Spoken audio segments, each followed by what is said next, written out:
বিসমিল্লাহির রহমানির রহিম। প্রিয় দেশবাসী, আসসালামু আলাইকুম।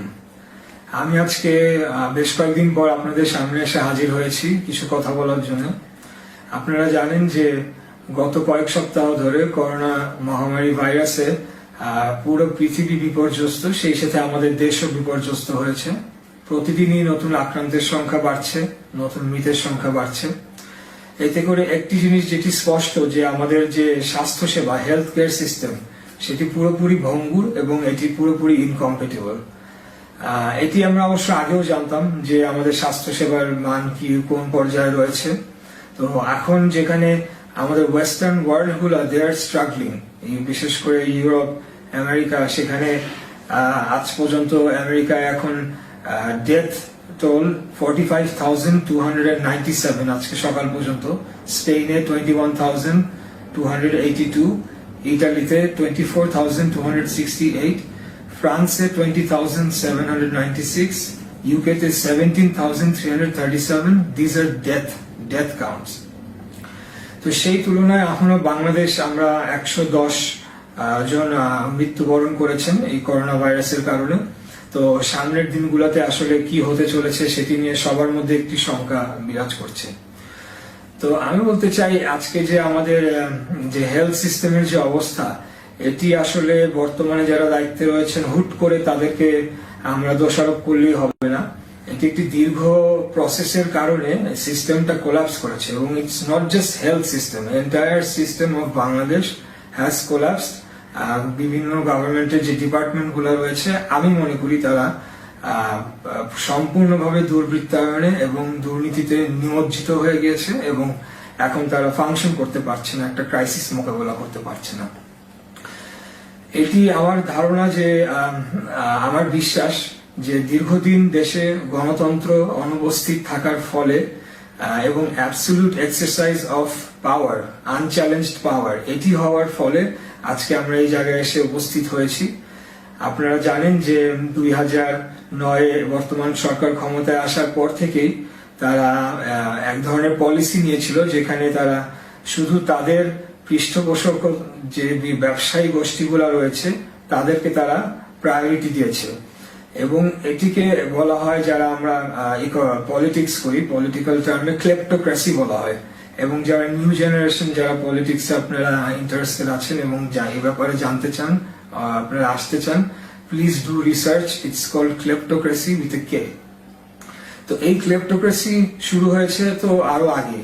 তো সেইখান থেকে কিন্তু আজকে আমরা পৌঁছেছি, আমরা চাল চোর, লবণ চোর, তেল চোর ইত্যাদি এই ধরনের লোকজনদের পিছে আজকে আমরা ছুটে বেড়াচ্ছি। তো এটা একটা জাস্ট সাইড ইফেক্ট। আমাদের যখন একটা অ্যাবসলিউট এক্সারসাইজ অফ পাওয়ার হয়, তখন তাদেরকে টিকিয়ে রাখার জন্য, বা একটি অগণতান্ত্রিক পন্থায় যখন একটি সরকার আসে, তাদেরকে টিকিয়ে রাখার জন্য বেশ কিছু ব্যবসায়ী গোষ্ঠী সেখানে ফান্ডিং করে বা বিভিন্ন ধরনের সহযোগিতা করেছে তাদেরকে আসার জন্য এবং টিকে থাকার জন্য। তো ইন রিটার্ন সরকার তাদেরকে ফেভার করেছে। আমরা জানি 2009 আসার পরে প্রথমে কুইক রেন্টাল পাওয়ার প্ল্যান্ট দিয়ে এই প্রক্রিয়াটি শুরু হয়। তারপরে ধীরে ধীরে টেলিকমিউনিকেশনস, IGW, সেখানে এক্সক্লুসিভ একটা মনোপলি তৈরি করা হয়, যেখানে শুধুমাত্র সরকারের কাছের কিছু ব্যবসায়ী গোষ্ঠী তারাই এইগুলো সকল কিছু নিয়ন্ত্রণ করেছে, এবং দেশের এবং জনগণের হাজার হাজার কোটি টাকা তারা অর্জন করে, সেগুলি অবৈধ উপায় বলবো অর্জন করে সেগুলি দেশের বাইরে পাচার করে দিয়েছেন। এরপরে আমরা শেয়ার মার্কেটে দেখেছি, সেখানেও এক ধরনের বেনিফিট দেওয়া হয়েছে যারা সরকার দলীয় রাজনীতির সাথে জড়িত, এবং তারা সরকার দলীয় ব্যবসায়ী গোষ্ঠীর সাথে যারা রয়েছেন, জড়িত রয়েছেন। এরপরে আমরা হলমার্ক সহ বিভিন্ন স্টেট ব্যাংক গুলোর উপরে আক্রমণ দেখলাম, বেসিক ব্যাংক, সেখানে আপনার ভুয়া প্রজেক্ট, ভুয়া ইনভয়েসিং এর মাধ্যমে বিভিন্ন লোন গ্রান্ট করা হয় এটা সরকারের ইনফ্লুয়েন্সে, এবং সেগুলো পরে মোবাইল ইনভয়েসিং করে দেশের বাইরে পাচার করে দেওয়া হয়। এর বাইরে পরে আমরা কেন্দ্রীয় বাংলাদেশ ব্যাংকের যে ঘটনাটি সেটি দেখেছি, আমরা কয়লা চুরির ঘটনা দেখেছি, বিভিন্ন ধরনের এরকম কেলেঙ্কারি কিন্তু আমরা দেখে আসছি। তো এই যে একটা ক্লেপ্টোক্রেটিক সিস্টেম, আমি বলবো একটা অভিনব সিস্টেম, যে অটোক্রেসি এবং ক্লেপ্টোক্রেসির একটা মিক্সচার বাংলাদেশে যেটি প্রিভেল করছে, যেটি চলমান গত 13 বছর ধরে, তার একটা আউটকাম আমরা দেখতে পাচ্ছি বিভিন্ন ভাবে, একটা নেগেটিভ আউটকাম। একে তো আমাদের সিস্টেম গুলা কোলাপস করেছে, আমাদের ডিপার্টমেন্ট গুলা কোলাপস করেছে, they are not able to handle crisis, এক একজন এক এক সময় এক এক কথা বলছে। আর দ্বিতীয়ত হলো গিয়ে তারা দুর্নীতিটা এখন একদম রুট পর্যায়ে চলে গিয়েছে।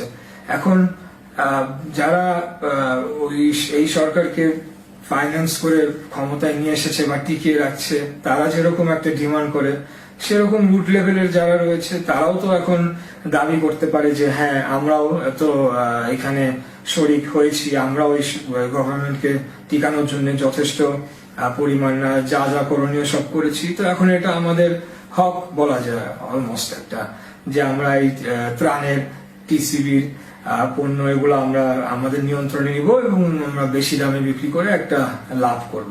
তো এটা কোনো নতুন কোনো হঠাৎ করে কোনো ঘটনা নয়। তো যাই হোক, এখন এগুলা বলে আসলে বিভাজন সৃষ্টি করার সময় নয়। দেশ কেন, পুরো বিশ্ব একটি মহামারীর অতিক্রম করছে। সেখানে আমাদের যে হিউম্যান এক্সিস্টেন্স, মানে মানব সভ্যতার একটা সার্ভাইভালের প্রশ্ন হয়ে দাঁড়িয়েছে। তো আমরা চাই যে শুধু সরকার নয়, অন্যান্য রাজনৈতিক দল, অন্যান্য সংগঠন যারা রয়েছেন, বাংলাদেশ জাতীয়তাবাদী দল বিএনপি, সবার সাথে মিলেই এই মহামারীটি মোকাবেলা করার চেষ্টা করছে। তারপরেও দেখি মাঝে মধ্যে কিছু কাদা ছোড়াছড়ি হয়, সেটি হয়তো আমাদের রাজনৈতিক কালচারে পরিণত হয়ে গিয়েছে, সেটি হবে। আমরা দীর্ঘ 13 বছর যাবৎ ক্ষমতার বাইরে, আমাদেরকে একেবারে মামলা মোকদ্দমা দিয়ে নিঃশেষ করে ফেলা হয়েছে। আমাদের ব্যবসায়ীদেরকে ব্যবসা প্রায় নাই বলতে গেলে, কোন ইনকাম নাই। তারপরে আমাদের যতটুকু সীমিত রিসোর্স রয়েছে সেটি দিয়ে কিন্তু আমরা সবসময় চেষ্টা করছি যে গরিব, দুস্থ, অসহায় মানুষের পাশে দাঁড়ানো। কারণ আমরা রাজনীতি করি, বিশেষ করে আমি আমার বাবার রাজনীতি আদর্শকে মেনে চলি।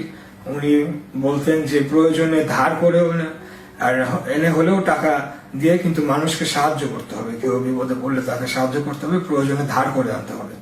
তো আমি সেই রাজনীতিতে বিশ্বাস করি। এখন আমাদের সামনের দিকে এগিয়ে যাওয়ার জন্য যে বিষয়গুলো দরকার, সেটি হচ্ছে এইসব বিষয় নিয়ে আলাপ আলোচনা হওয়া দরকার।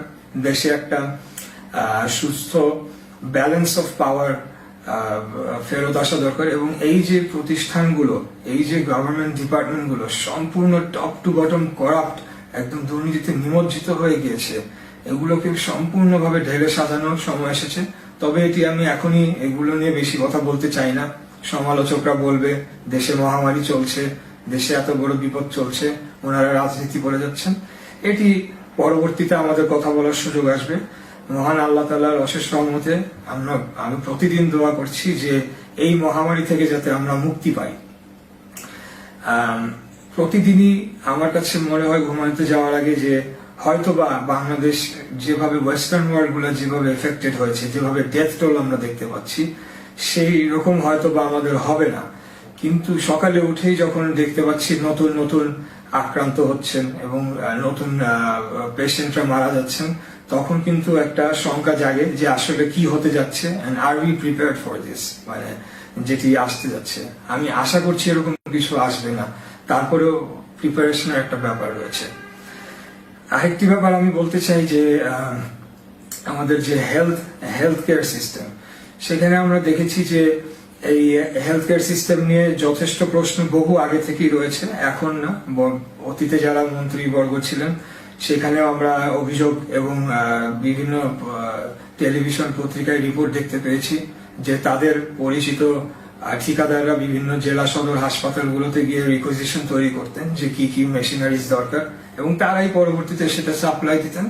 ডাক্তাররা বা হসপিটাল হয়তো জানতো না, মেশিন মাসের পর মাস পরে থাকতো, এবং হয়তো বা মেশিন চালানোরও কোনো ক্যাপাসিটি ছিল না, বা মেশিন ওটা অপারেট রাখার মতো কোনো বিল্ডিং স্ট্রাকচার হয়তো ছিল না, কিন্তু শুধুমাত্র তারা সাপ্লাই দিয়ে বিল নিয়ে যাওয়ার জন্য এই ধরনের কাজগুলো করে এসেছেন, যেটির পরিণাম আজকে আমরা ভোগ করতে পারছি। তো আমি খুব শঙ্কিত হই যে ওয়েস্টার্ন ওয়ার্ল্ড গুলা তাদের এত সফিস্টিকেটেড, এত হাইলি অ্যাডভান্স মেডিকেল সিস্টেম রয়েছেন, তারাও স্ট্রাগল করছেন।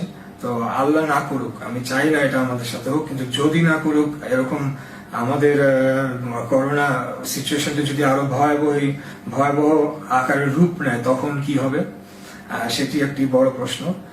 আর দ্বিতীয়ত হলো, করোনা যখন শুরু হতে যাচ্ছিল তখনই আমি প্রেডিক্ট করেছিলাম যে আমাদের একটি খাদ্য সংকট দেখা দিতে পারে। বিশেষ করে আমাদের বাংলাদেশ, আমরা একটা উন্নয়নশীল রাষ্ট্র, এখানে একটা বহুল বিশাল জনগোষ্ঠী দরিদ্র সীমার নিচে বাস করছেন, দিন আনে দিন খায়, এরকম একটা বড় জনগোষ্ঠী রয়েছেন। তারপর গার্মেন্টস এর যারা ওয়ার্কার, মাস আনে মাস খায়, তাদেরও তো একটা বড় রকমের ধাক্কা আসবে।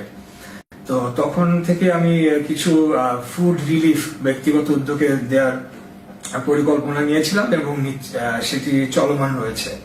এবং আগামীতে যেহেতু রোজা আসছে, আমরা একটি মুসলিম জনবহুল দেশ, সবাই আমরা রোজার মাসে রোজা রাখার চেষ্টা করি এবং রোজা রাখি। তো আমি সেই কথাটি মাথায় রেখে সামনে আমাদের যে কয়েকদিন পরে রোজা শুরু হতে যাচ্ছে, আমরা একটা ফাউন্ডেশন শুরু করেছি আমার বাবার স্মৃতিতে, সাদেক হোসেন খোকা ফাউন্ডেশন। তো আমরা এবার আমাদের জাকাতের সম্পূর্ণ টাকাটা, আগে আমরা এখানে শাড়ি, লুঙ্গি সহ বিভিন্ন অন্যান্য সামগ্রী, সেগুলা জাকাতে দিতাম। তো এখন আমরা ঠিক করেছি যে সম্পূর্ণ খাদ্য সামগ্রীর দিকে আমরা ফোকাস করব, কারণ এটি এখন সব থেকে বেশি প্রয়োজন বলে আমি মনে করছি। তো আমাদের একটা পরিকল্পনা রয়েছে যে 2500 ফ্যামিলিকে আমরা রোজার মধ্যে সাহায্য করব, খাদ্য সামগ্রী বন্টন করব। বিশেষ করে আমি যেহেতু ঢাকার ছেলে এবং আমার ইলেকটোরাল এরিয়া ঢাকাতে, আমি ঢাকার আশেপাশে যতটুকু সম্ভব করব। তো আমি এখানে আহ্বান জানাচ্ছি, যারা শরিক হতে চান, যারা জাকাতের টাকা দিয়ে আমাদের সাথে শরিক হতে চান, আপনারা এগিয়ে আসতে পারেন। আমাদের একটা সিস্টেম রয়েছে, সেখানে আমরা খুব সুন্দরভাবে যে একদম যাদের নিডি, যাদের প্রয়োজন, তাদের দোরগোড়ায় পৌঁছে দেওয়ার পর্যন্ত একটা ভলেন্টিয়ার টিম আমাদের অলরেডি কাজ করছে ফিল্ডে। এখানে একটি যেটি হয় যে আপনারা দেখেছেন যে মিডল ম্যানদের কারণে কিন্তু একটা বড় লিকেজ হয়, যার উদাহরণ আমরা এই যে টিসিবির পণ্য বা এই যে ত্রাণের পণ্য চুরি, চাল চোরদের আমরা এখন দৌরাত্ম্য দেখতে পাচ্ছি। তো ইনশাল্লাহ মানে আমার চাল ডাল তেলে আমাদের পরিবারের প্রয়োজন নেই। আমরা সম্পূর্ণ পারিবারিকভাবে এই প্রতিষ্ঠানটি, এবং এটি একটি সম্পূর্ণ অলাভযোগ্য চ্যারিটি অর্গানাইজেশন, আমরা নিজেরা পরিচালনা করব, নিজস্ব অর্থায়নে করব। কেউ যদি সদিচ্ছা আমাদের সাথে যোগ দিতে চান, তাহলে হয়তো আমরা পরিধিতে বাড়াতে পারবো এবং আরো বেশি মানুষকে সাহায্য সহযোগিতা করতে পারবো। তো আপনারা একটু লক্ষ্য রাখবেন এই বিষয়টিতে। আর আমি এখন সরকারের আর বেশি কি সমালোচনা করব, আসলে সমালোচনা করতে গেলে নানা ধরনের এখন মন্তব্য চলে আসবে। আরেকটি বিষয় আমি যেটি বলতে চাই যে আমাদের কিন্তু এখন কনসিয়াস, মানে একটু we need to think forward। আমাদের কিন্তু একটা বড় ব্যাকওয়ার্ড জনগোষ্ঠী রয়েছে। আমি জানি এখন আমি যে কথাটি বলতে যাচ্ছি, এটির বললে পরে কিছু কন্ট্রোভার্সি তৈরি হবে, কন্ট্রোভার্সিয়াল কমেন্ট আসবে এবং অনেকে হয়তো এটাকে পছন্দ করবেন না, বিভিন্নভাবে মন্তব্য করবেন।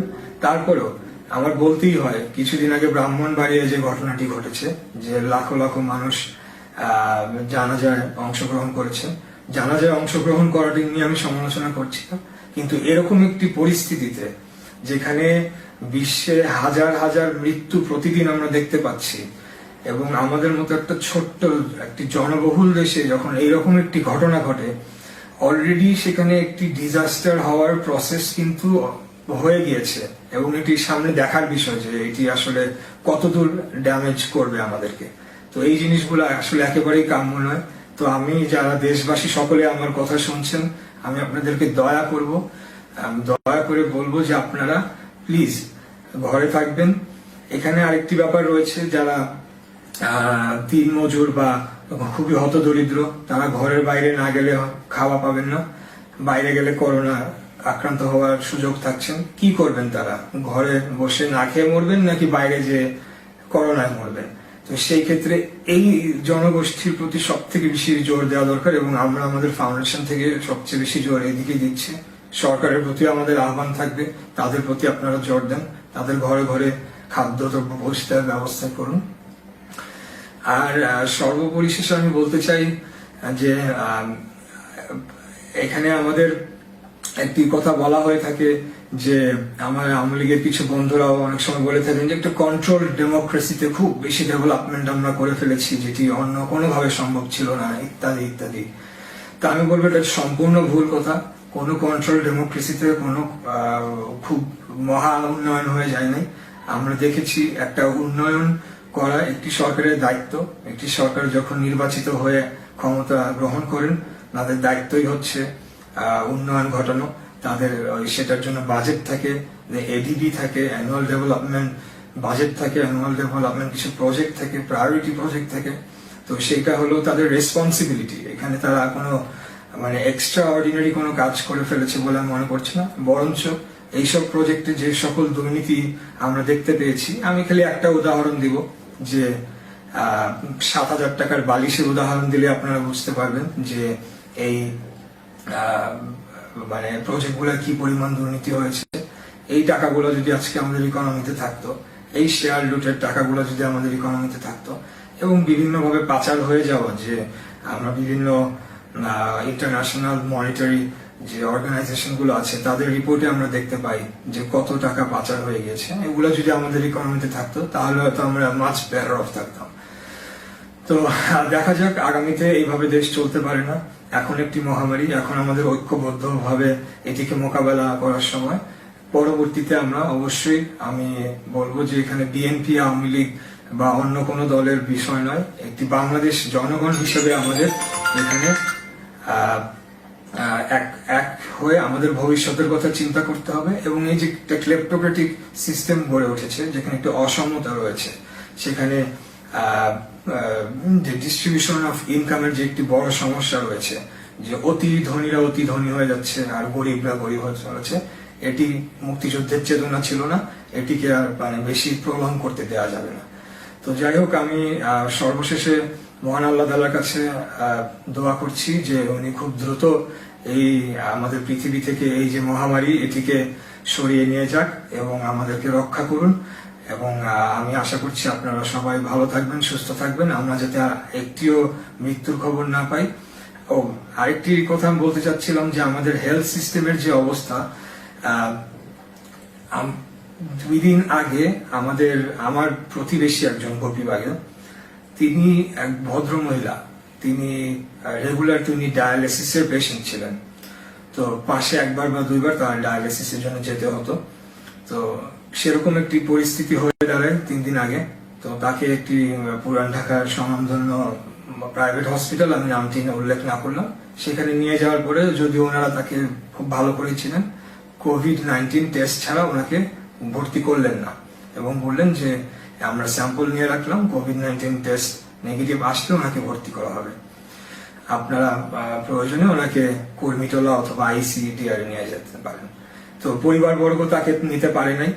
2 দিন পরে উনি মারা যান এবং মারা যাওয়ার 3 ঘন্টা পরে সেই হসপিটাল থেকে ফোন আসে যে তার করোনা কোভিড-19 টেস্ট নেগেটিভ এবং উনি এখন যেতে পারেন ডায়ালিসিসের জন্য এবং উনি ভর্তি হতে পারেন। এরকম বহু ঘটনা রয়েছে। আরেকটি ঘটনা আমি শুনতে পেয়েছি, একজন অ্যাজমার রোগী, উনি প্রায় মুগদা জেনারেল হসপিটালে গিয়ে তার অক্সিজেন নিয়ে আসতে হতো এবং উনি অক্সিজেন নিলে ভালো থাকতেন। লাস্ট যখন উনি যান তখন এই করোনা সন্দেহে ওনাকে অ্যাডমিট করা হয় না এবং উনি পরবর্তীতে মারা যান এবং তার স্যাম্পল গ্রহণ করে টেস্ট আসার পরে দেখা যায় যে উনি করোনা আক্রান্তই হন নাই। তো এটা একটা মানে just it's a diabolical health care system that we are living in, and this cannot continue. আমাদের বুঝতে হবে যে এই করোনা ভাইরাস যে একবার এসেছে এটি কিন্তু শেষ, সেটি কোনোভাবে ভাবলে চলবে না। ভবিষ্যতে যে এরকম আরো মহামারী বা আরো ভাইরাস এরকম আসবে না সেটির কিন্তু কোনো নিশ্চয়তা নাই। তো আমাদের এখন থেকেই আমাদের এই হেলথ ইনফ্রাস্ট্রাকচার সহ relief infrastructure, disaster management, inequality, বিভিন্ন বিষয় কিন্তু আমাদের নজর দিতে হবে এবং সেটার জন্য দরকার একটি ইলেক্টেড গণতান্ত্রিক সরকার যারা পাওয়ার অ্যাবিউজ করবে না এবং পাওয়ার অ্যাবিউজ করে সেই সকল গ্রুপদেরকে খালি বড়লোক করবে না যারা তাদেরকে ফাইন্যান্স করছে, তাদেরকে হেলিকপ্টার লাইসেন্স দেওয়া হচ্ছে, তাদেরকে প্রাইভেট জেটের লাইসেন্স দেওয়া হচ্ছে, তাদেরকে অমুক লাইসেন্স তমুক লাইসেন্স সবকিছু তারা কুক্ষিগত করে ফেলেছে। এটা হতে পারে না। একটা মুক্তিযুদ্ধের মাধ্যমে প্রাপ্ত স্বাধীন বাংলাদেশে এইরকমটি হওয়ার কথা ছিল না। এবং ইনশাআল্লাহ আমি বলতে চাই, জনগণকে সামনে নিয়ে বাংলাদেশ জাতীয়তাবাদী দলের একজন কর্মী হিসেবে আমি সামনের দিকে এগিয়ে যাব এবং আমাদের গণতান্ত্রিক আন্দোলনের লড়াই অব্যাহত থাকবে। এবং আমি আশা করি যে সকল জনগণ এখানে পার্টিসিপেট করে ইনশাআল্লাহ আমরা আবারও একটি ইনক্লুসিভ সিস্টেম, এখানে আমরা বলছি না যে কেউ বাদ হয়ে যাবে আমরাই আবার সব চালাবো, না, ইনক্লুসিভ একটা সিস্টেম যেখানে ব্যালেন্স অফ পাওয়ার থাকবে, সেরকম একটি সিস্টেমে আমরা ফিরে যেতে পারবো। তো আপনাদেরকে অনেক ধন্যবাদ, অসংখ্য ধন্যবাদ আমার কথাগুলো মনোযোগ সহকারে শোনার জন্য। ভালো থাকবেন, ঘরে থাকবেন এবং চেষ্টা করবেন আপনার পাড়া প্রতিবেশী যারা নিডি, গরিব, দুঃখী তাদেরকে যতটুকু সম্ভব আপনার বিশেষ করে রোজার মাসে সাহায্য করার চেষ্টা করবেন। ধন্যবাদ আপনাদেরকে। আসসালামু আলাইকুম।